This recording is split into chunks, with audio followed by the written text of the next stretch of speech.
Bitootessa 29/2026 oduu guyyaa har'aa isin biraan geenya. Giriikitti godaantotni 22 guyyoota 6 galaanarra erga turanii booda du'uun dhaga'ame. Godaantonni 22 guyyoota 6 galaanarra nyaataa fi bishaan malee erga turanii booda du'uu isaanii eegduun qarqara galaana Giriik namoota lubbuun hafan wabeeffachuun beeksiseera. Reeffi namoota 22 lubbuun darbanii galaanatti darbatamu waardiyyaan qarqara galaanaa. Reeffi namoota 22 lubbuun darbanii galaanatti darbatamu waardiyyaan qarqara galaana sanaa ibse. Namoota lubbuun hafan keessaa 2 gara hospitaala Heeraakiliyoon odola Qereet keessatti argamutti geeffamuu simaniiru. Akka namoonni ijaan argan jedhanitti bidiruun sun bitootessa 12/2026 buufata doonii ba'aa Liibiyaa Tobruk irraa kaatee gara Giriikii deemaa turte jedhan.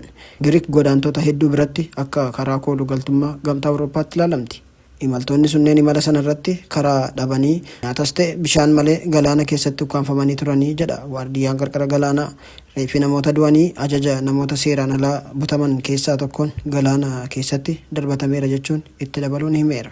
Akka gabaasa Aljeeziraatti aangaa'onni Giriik lammiilee Sudaan kibbaa 2 umriin isaanii ganna 19 fi 22 namoota buttoota ta'uun shakkaman to'annoo jala oolchaniiru. Gama biraatiin dubartiinii fi daa'ima dabalatee namoonni 26 doonii ejensiin gamtaa Awurooppaa Fornetex jedhamu naannoo odola Qereetitti hojjetamuun baraaramuu isaanii eegduun qarqara galaana Giriik beeksise. Waggaa waggaan namoonni 1000 lakkaa'aman imala balaa galaana Meeditiraaniyaaniin qaxxaamuranii Liibiyaa irraa gara Awurooppaatti ce'uuf yaalu.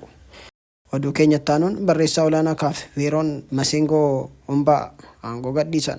Barreessaa olaanaan Konfedereeshinii Kubbaa Miilaa Afrikaa kaaf Veeroon Masingoo Ombaa bitootessa 29/2026 irraa eegalee aangoo gadhiisuu isaanii beeksisaniiru. Hojii dhuunfaa kiyya irratti xiyyeeffachuuf aangoo gadhiisaa akka jiran dubbatanii garuu yeroo aangoo isaanii qisaasama maallaqa guddaa fi malaammaltummaan kan manca'e ta'uu dubbataniiru. Masingoo Ombaan ibsa kennaniin waggoota 30 darbaniif bulchiinsa kubbaa miilaa keessa kan turan yoo ta'u amma garuu pirojektoota dhuunfaa isaaniif yeroo kennuuf murteessaniiru jedhan.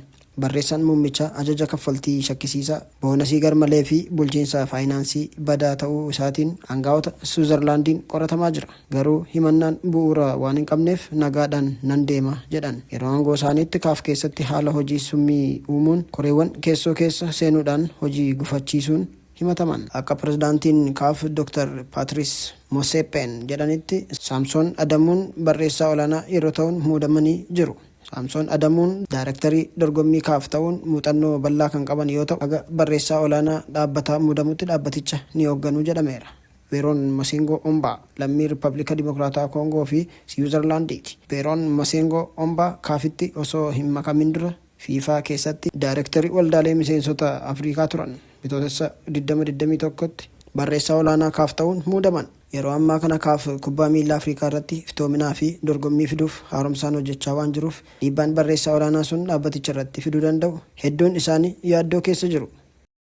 Oduu taanuun Iraan duuti gaazexeessitootaa nu dammaqsuu qabaa jette. Ministeerri dhimma alaa Iraan Abbaas Argichi duuti gaazexeessitoota sadanii nu dammaqsuu qabaa jedhan. Ogeeyyii miidiyaa kanneen kan dhabe hawaasa miidiyaa naannichaa qofa osoo hin taane addunyaadhaa jedhan. Sun immoo hawaasa addunyaa dammaqsuu qabaa jedhan.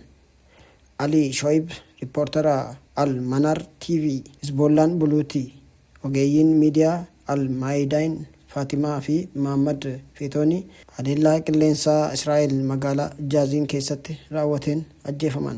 Abbaas Argaachi ajjechaa ta'ee jedhamee qiyyaafatame fi akeeka sagalee dhugaa ukkaamsuuti jedhan. Waraanni Israa'el Ali Shoaib ajjeesuu amaneera.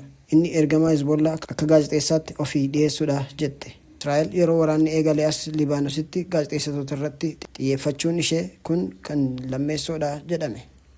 Oduu ispoortiin leenjisaan Igor Tudor Tottenham Hotspur waliin adda ba'e. Kilabni kaaba London Tottenham Hotspur leenjisaa Igor Tudor waliin gargar ba'uu beeksiseera. Sodaa liigicharraa bu'uu kan qabu Tottenham Toomaas Frankiin geggeessuun Igor Tudor caruun ni yaadatama. Leenjisaan umurii ganna 47 Igor Tudor qabxii gadi aanaa galmeessisee guyyoota 44 booda kilabicha waliin gargar ba'eera.